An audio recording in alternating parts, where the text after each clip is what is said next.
Hi there. Thanks so much for taking time to join us today for our MJBizCon 2023 recap webinar. My name is Rain Carpenter. I wanted to hop on here and just run through a couple things before I hand it over to our speakers. You will be muted during today's session, but jot down any questions that you have, and we'll save some time for Q&A at the end. Today's session will be recorded and sent to you later today in your email, so keep an eye out for that. Today's speakers are Senior Product Owner Ben Marchi-Young. Sarah Lyons is joining us. She's from DynamicWeb. She's their Partner Marketing Manager. And then Melissa Herbst is joining us, and she is an account executive here on the team at Velosio and SilverLeaf. With that, I will hand it over to, well, I'll give it a little bit for some people to join. We'll give like 30 more seconds, but I will hand it over to Melissa. She'll run through our agenda in just about a minute or so. So just hang tight. Okay, well, sit tight. Looks like we've got some people trickling in. Okay.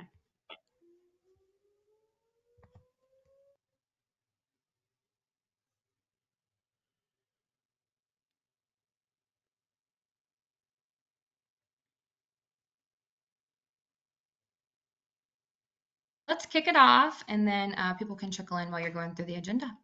Awesome. Thanks, everyone. Hey, thanks everyone for being here today. We appreciate it. Rain, thanks for the introduction. So, we're really excited to share our perspective on MJBizCon 2023.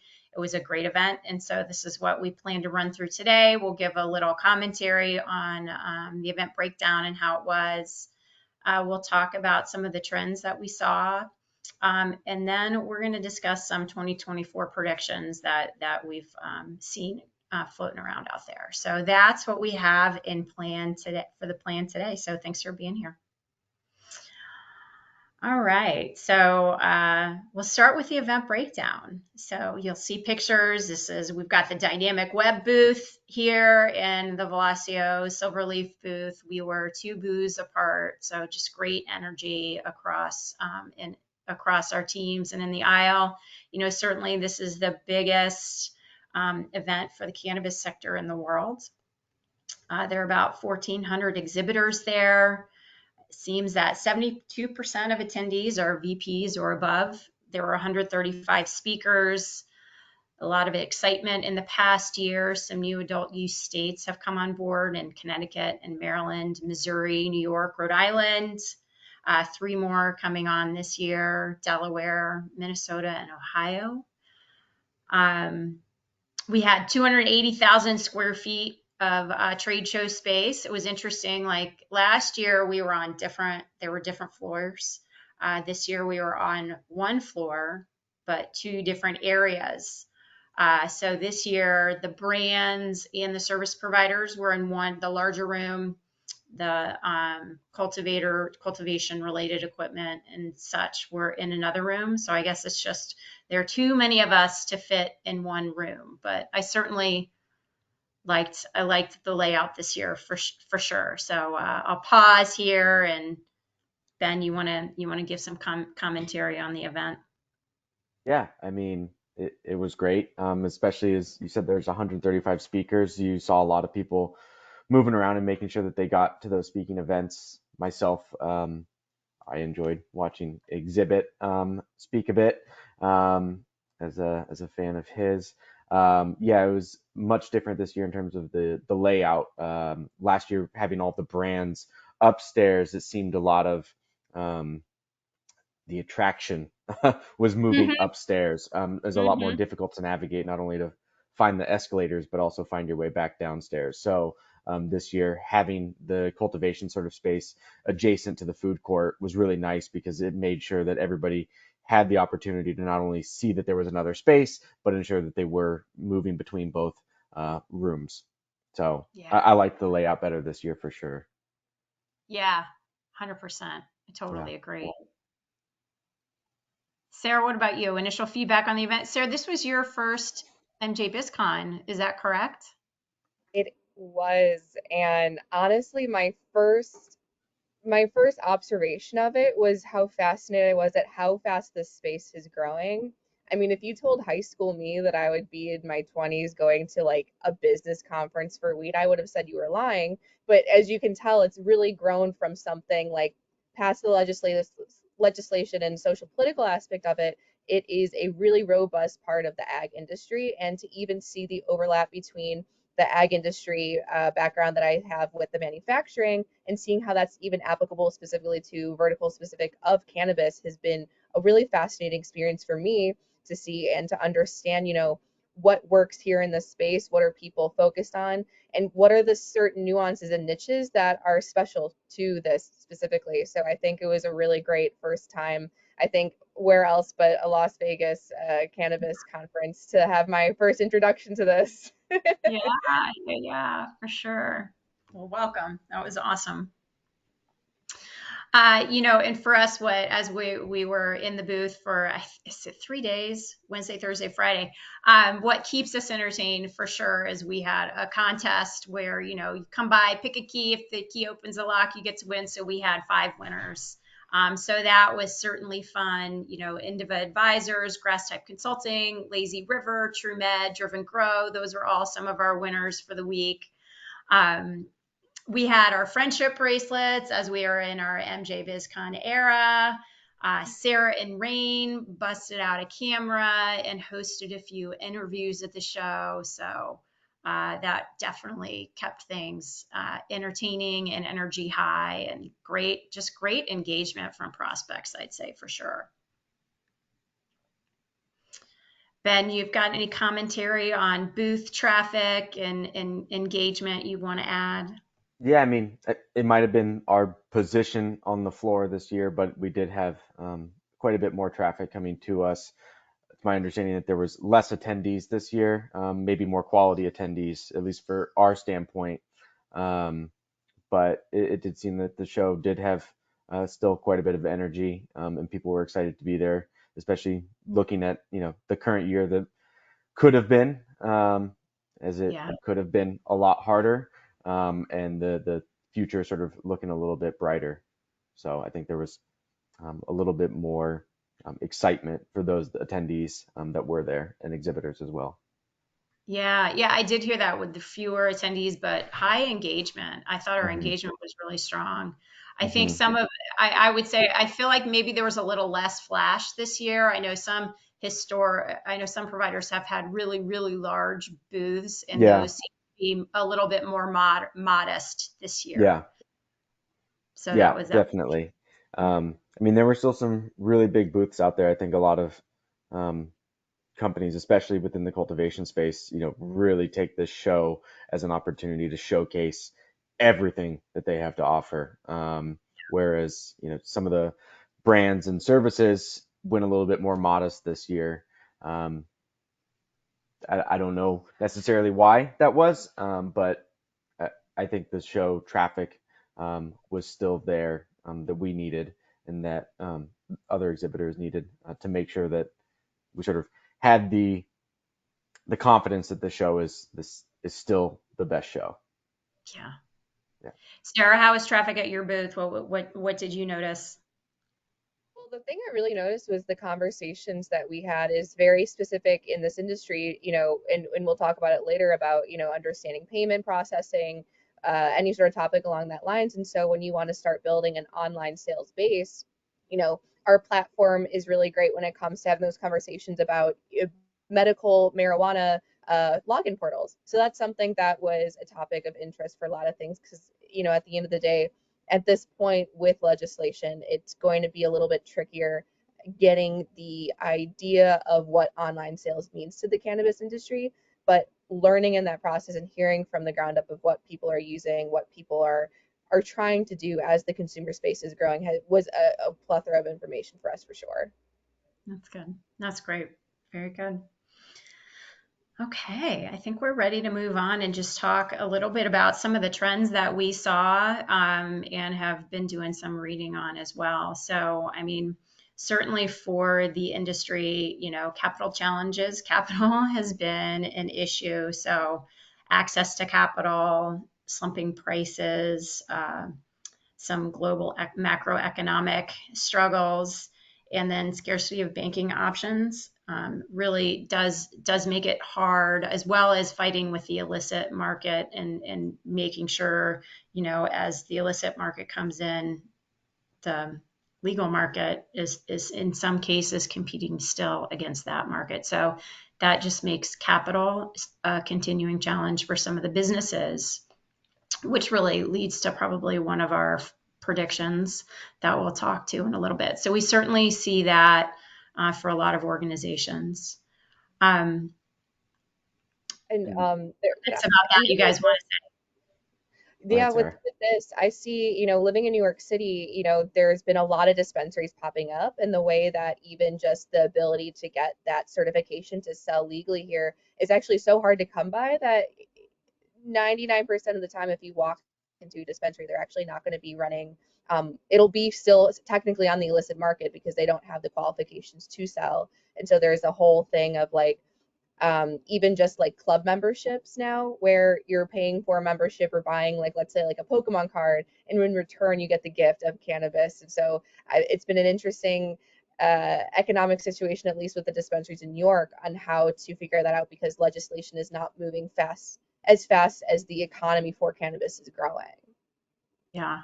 Oh yeah. New York's got a ton of struggles. Thanks Yeah. for sharing that. Ben, any Yeah, comments from I, you? I was going to talk on like the capital challenges and what I did see this year, and what I heard, especially from friends of mine that have their own businesses here in Oregon. More leasing options from a lot of these companies, specifically from a hardware perspective. You can't necessarily get loans. Well, you really can't get loans from major banks. You have to have that capital investment from private or from sort of smaller regional banks.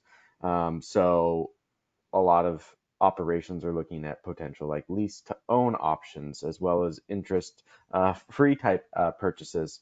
So I did see a lot more of those types of at least marketing materials from a hardware perspective out at the show this year, which was nice to Yeah. see. That reminds me, like one of the first individuals that we spoke to when we were at the show was the provider of like almost equipment or anything that a cannabis business would need, like Hmm.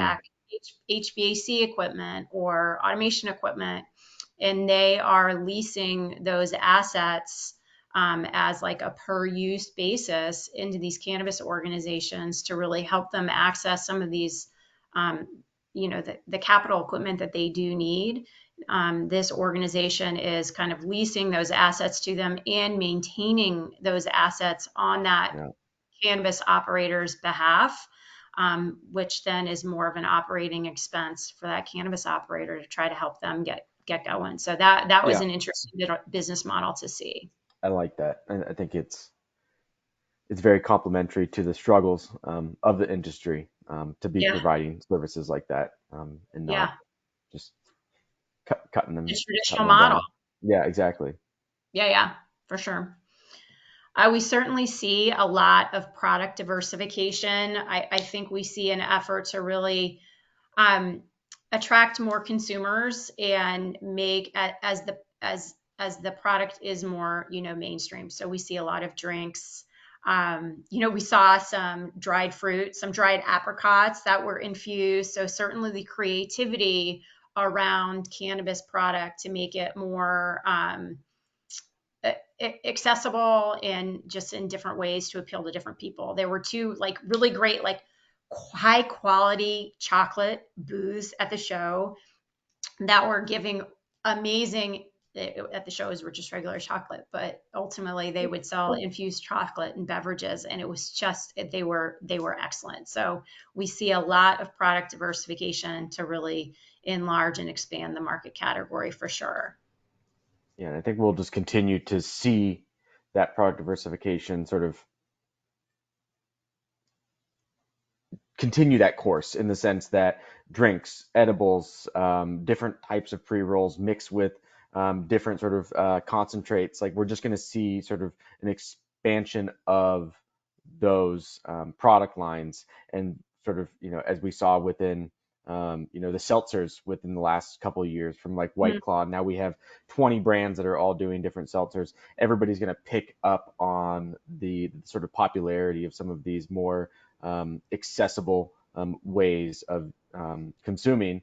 And, we're just going to get different types of flavors, different types of, maybe fizzy drinks, maybe different types of, like 5-hour energy type drinks. Obviously we can't necessarily have the caffeine in there, but we are going to see just a continuation of those accessible type consumable products, in addition to, different types of, concentrates coming to the market in different forms of ingesting those concentrates. What was really neat, and I don't think this is necessarily going to be something that can be on a mass scale across the country, but we did see cannabis flavored, not so it was just basically, terpene, like non-cannabis derived terpene, essential oil sort of base vodka. It did taste, it tasted like cannabis vodka. I mean, it felt like I was eating weed and taking a shot of vodka. I was like, this is great. But, I don't know how many people that are going to go buy liquor like, oh, I want cannabis flavored liquor. That's cannabis. That is interesting. That's right. They stopped by Ruth and handed out cards a few times.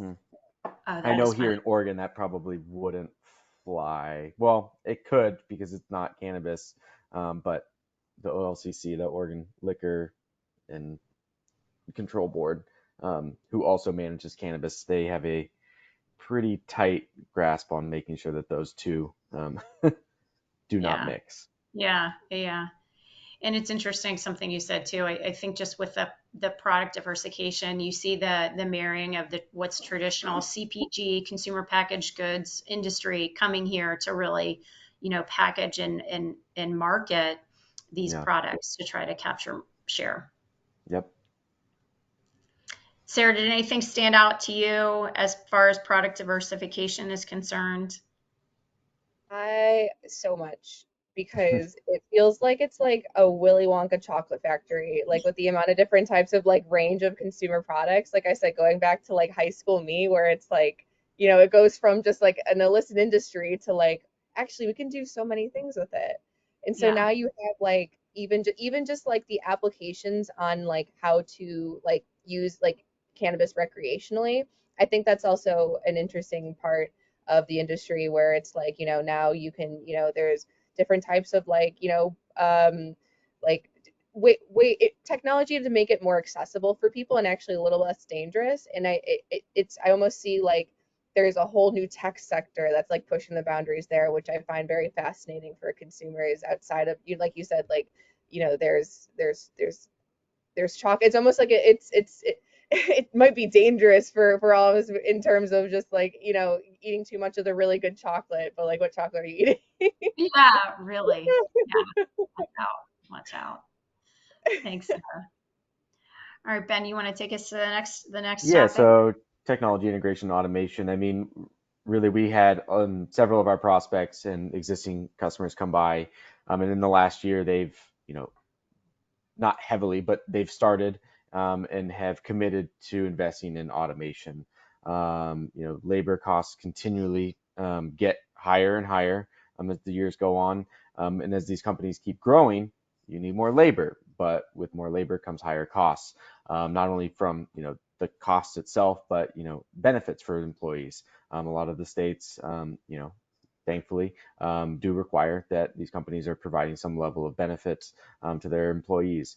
But with that, there's always the need for automation. I mean, we're continually seeing it now with AI sort of taking its own sort of its own course. But automation is going to really be something that we see become very prevalent in the next several years as these companies continually invest in automation and then technology gets better and better. I was looking for specific pre-roll machines for a friend of mine, and it was hard to keep track of how many there were. I think I stopped at least 8 booths and looking at the machines. But again, we had people stopping by all saying, at least our customers and prospects stopping by and saying, we are investing in automation. And then with automation comes technology, which is nice, at least from our standpoint, because that's what we're here to offer. For sure. Yeah. It's interesting. I got a feel for like, it's almost this dilemma too, the investment in automation equipment, in that owners want to provide jobs for people, but to stay profitable, they do also need to look at cost savings and automation. I heard packaging, I heard pre-roll machines. How do we do this more efficiently and effectively, so long term that's a viable business? So it is also this debate I heard them wrestling with as they look to invest in automation. It makes sense. Sarah, anything you wanted to add to technology or automation and what we saw? Yeah, just the across the board with all of the ag industry, just application of AI when it comes to growing in general and trying to figure out like the most logistical processes. This goes back to even just figuring out how can you save more money on specific labor costs when it comes to these things, and even down to the quality, especially when it comes to like the medical cannabis industry, is making sure that all of those boxes are checked properly so you don't have recalls. I think and I don't have the number off the top of my head, but I feel like, just one recall could really put your business at risk, and just making sure that those processes are as automated as possible to ensure a really healthy life of the company is important. Very good. Thank you. I think as another trend, we also saw sustainability. There were over 8 providers who really focused on sustainable exhibits for their display and their offering. So certainly talking about energy efficient cultivation methods, eco-friendly packaging solutions, waste reduction strategies. So sustainability was definitely a topic of conversation and a part of the exhibits that we saw at the show. So I think that's certainly, responsible players in the broader landscape of the world too. So I would say that was a trend that I noticed. I don't know if either of you want to notice anything similar. Go ahead, Sarah.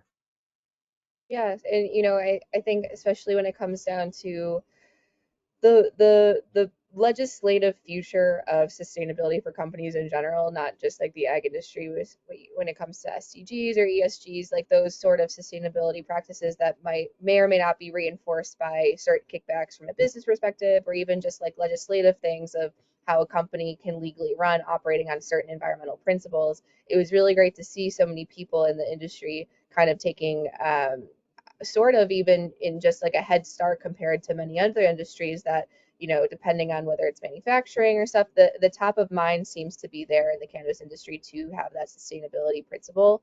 And so it was really happy to see that people are sort of naturally aligned on that. And I think that speaks volumes for the industry in general. I think you're right. Yeah, good point. Ben, you want to go to the next one? Yeah, sure. As the industry sort of seen from the get-go, celebrity and brand partnerships are very prevalent. Tyson was there, not with his actual brand, but he sort of white labels, or not white labels, but he is featured with another brand there, predominantly for like pre-roll machines and rolling papers. But we're continually seeing more celebrities enter the market, which in fact is ensuring that we obtain not necessarily new consumers, but it is attracting different people. Even from Seth Rogen and Wiz Khalifa having their brands. I think they're predominantly in California. We're just continually seeing more of these celebrities come in, make a splash. People like the celebrity, therefore they want the product that the celebrity is offering. A lot of the celebrity brands, I think it's sort of a mixed bag in terms of price point for the consumer. Some are cheaper, some are more expensive, all having differing product lines that they're offering. But as sort of social media and the sort of influencer market is more prevalent than ever. I think having these celebrities come in and being that influence only helps the industry. It can be more difficult on the operators in the sense of a potential demand of a celebrity versus just your own business demand. I know that sort of firsthand with working with one of them or two of them before. So that being said, I still think that having that celebrity and potential influencer um, sort of partnership does create more opportunity for these brands and for the industry in whole. It's funny. I was talking to a small business on the East Coast who sells health-related products in the cannabis industry, and this business owner is excited and looking at new technology because the business has a new celebrity spokesperson who's going to represent their product nationwide. So they're really gearing up to support that growth. So it was funny just to see from an operations level how that can, ideally impact a business. Yeah. Sarah, did you notice any celebrities or what stood out related to celebrities and brands that you saw? I have to say, I still think the Martha Stewart Snoop Dogg collaboration in this vertical is the most hilarious thing to me. Um, and I think, Ben, you bring up a good point of just like, are these brand and celebrity partnerships, are they bringing in like new people from outside of the industry? And I think it is hitting some waves. I have seen people now with at this point in the industry that might not have done it, participate in this industry for many years, but now it's more accessible. I think the taboo being removed is the biggest factor, and the more legalization we find in each state. I saw that Ohio was there. I'm also from Ohio, and I was, my friend was like from New York recently smoking there, and I was like, wait, I don't know if it's legal here, and they're like, no, it just passed like today, and I was like, oh, okay, so Ohio's on the ban. It seems like everyone is slowly adopting this. I also think from a legislative perspective, there's money to be made there too, so I think everyone's just slowly getting on board, and all of the, I think there's going to be even more interesting celebrity brand partnerships there that are going to bring, maybe not just, let's say, like Gen Zers that listen to Wiz Khalifa, but maybe your grandmother who's used Martha Stewart cookbooks are also open to the industry now too, and just creating a familiarity with faces like that, I think, is a very fascinating time. Totally. Martha Stewart, your grandmother. That's awesome. I think rounding out our final trend, what was interesting to me is talking about people. We listed as like user groups and activism, but I had two very poignant conversations while we were there. One was with a woman who was affiliated with the Jane Project, and the Jane Project is really about healing trauma in the LGBTQ community, as well as just female trauma. And they're doing it by, telling their shared stories, and cannabis is part of that process for them. So talking to an individual who's heavily involved in that organization, and also subsequently getting involved in politics in her state, where cannabis has not been decriminalized, and how she's trying to champion that for her state. And then subsequently talking to another woman who's doing the same. She's really, because her son struggles from epilepsy, and cannabis has been incredibly beneficial, but she can't legally give it to him. And so she's really championing to get it legalized in her state, and hearing the struggles and everything she's been through, and the risk if if he were to get tested and tested positive for cannabis. There are these stories where children have been removed from the home. And so that's just super scary. So she's like, I won't do it because the risk is too great. So talking to these individuals who are really championing cannabis from the grassroots level was definitely notable. So Did I you was guys have any similar conversations with folks who were more active in the grassroots level? No, but I'm happy you bring up the grassroots level because, on the road to all this legalization, we forget that there's still a lot of activism to be drawn out for change in those situations. I even have a personal story with a family member having Parkinson's, where the gummies did help the tremors, and it's like luckily she's in California, so it's been an easier adjustment. But those states that are not used to that, there's a lot of those medical cases there that do need to be heard, and legislation does need to be aware of, hey, like this is still an issue, and at some point with so many states taking it on, how many more states need to be legalized for them to just be like, okay, we're being slow pokes about it, and also while being slow, putting people at risk for very, very dangerous situations. Yeah. Yeah. Fair point. Ben, did you want to add anything? I think you guys covered quite a bit of it. Good. Just wanted to make sure. And I'm also looking at the time too. We've got about 50 or 14 minutes, and we still have a bit to go through. Oh, So look at us. Okay. Well, let's move. We'll keep it on moving then. I mean, this is a bold statement for us. We did a little research and participated in some conversations to say, what does the outlook look? What are some of the predictions for 2024? So, some of this really comes from a recent article in Forbes. So certainly we see a focus on financial health, focusing on cash flow, efficient operations, trying to save money where you can, trying to foster a more leaner operation. God love the cannabis businesses, because I do see, like, talk about people wearing many hats. I see in this industry more than others, like it's this entrepreneurial attitude, and people have so many different roles because they are trying to run lean. So I think we'll see a continued focus on financial health in 2024. yeah. The debate if rescheduling and 280E relief do come forward in 2024. In this article that I read, they're cautiously optimistic that that could happen for the industry, which certainly would ideally bring some tax relief to operators, ideally then giving you a little more cash flow to buy down some of your debt, assuming the politicians, don't get involved and try to keep taxes really high. That's a huge burden for operators for sure. Ben, What did I you? do, yeah, what I do like about this industry, and having worked in it for 5 years, there is a lot of optimism. Regardless of the optimism pushes from year to year to year to year, saying that, hey, we're going to get this, cannabis rescheduled, and we're going to get 280E relief.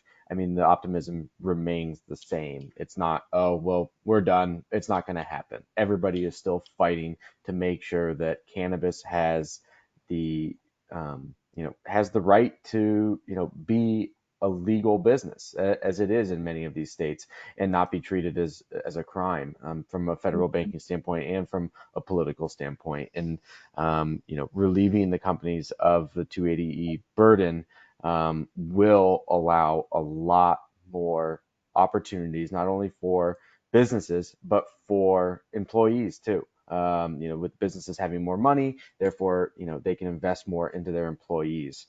So I think it's inevitable that it happens. It's just a matter of time. And as we all know, in the government, they love to spend money and they love to get money. So there will be some sort of balance between relieving 280E and some other sort of tax coming through. But hopefully that'll at least allow these businesses to start writing off normal business expenses Yeah, that everybody else can. good point. Yeah. And in the Forbes article I read, they didn't seem to think that safe banking would come through quite yet. So we'll have to Yeah. wait a little bit more on that one. Yeah. It's funny to think that the banks are more skeptical of, investing in these businesses versus, the politics saying, oh, well, we'll reclassify and reduce taxes.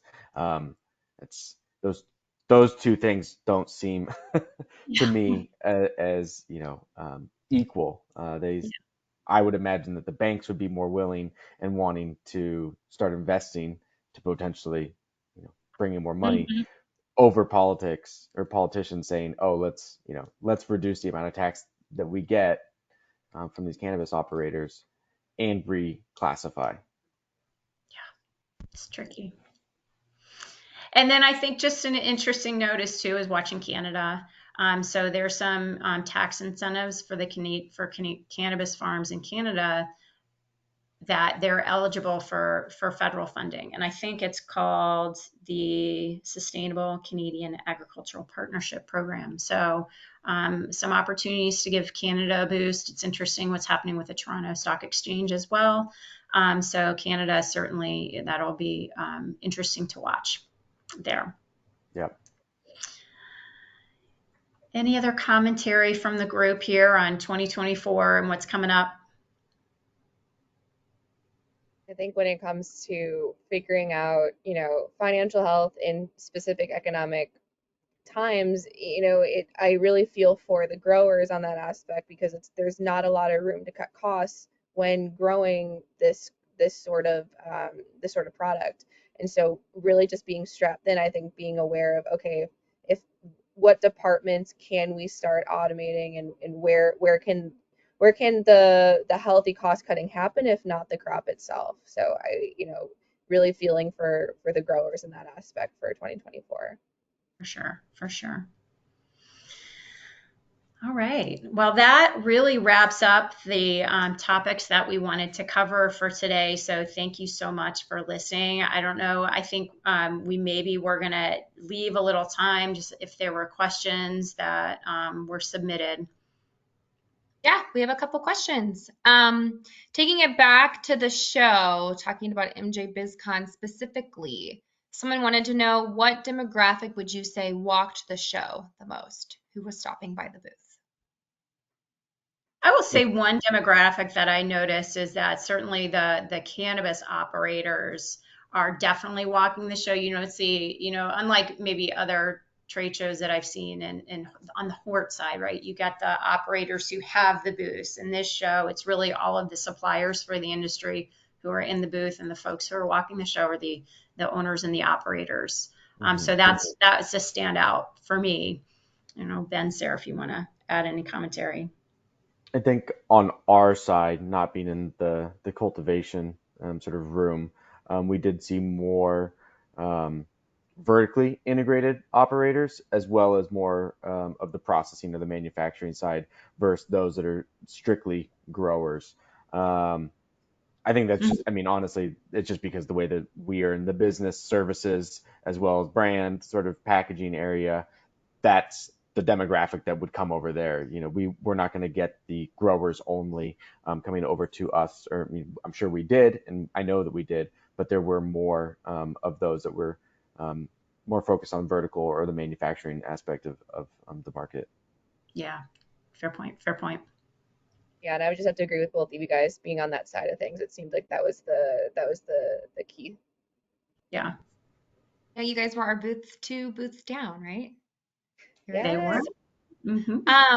Someone wanted to know, do you guys think that brands are investing more right now, or are they doubling down and cutting costs? Do we see people, where did we hear at the show, or I don't know if they were meaning in conversations or at the show specifically, but cutting costs or investing currently? That's, I think it's a tricky one. I do think that that brands are investing in advertising and getting their name and their product out there, but the back end operation is always looking at, how do we do this more effectively? Where can we put in, as an example, like automation equipment to try to save on costs? So no, I would think, I think Melissa mentioned this, but this was my first time at the show, but a lot of you guys, repeat people, were talking about the reduced booth size and not being so flashy. And it makes me kind of wonder, are they investing in other areas like technology or people? It doesn't mean that they're just reducing cost across the board, but maybe they're investing in other areas. So yeah. Yeah, I think that might be the case, not only for the business services, but also for those that are growers and manufacturers and retail. You can never just stop investing in your business.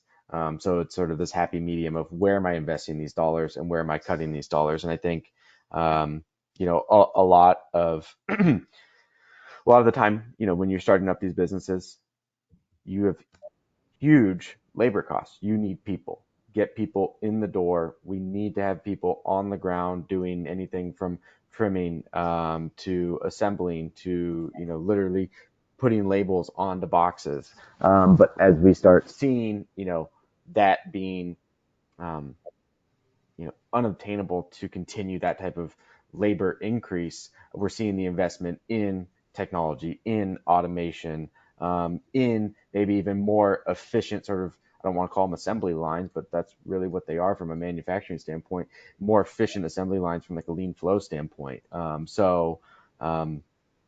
Again, yeah, I mean, you can't stop investing.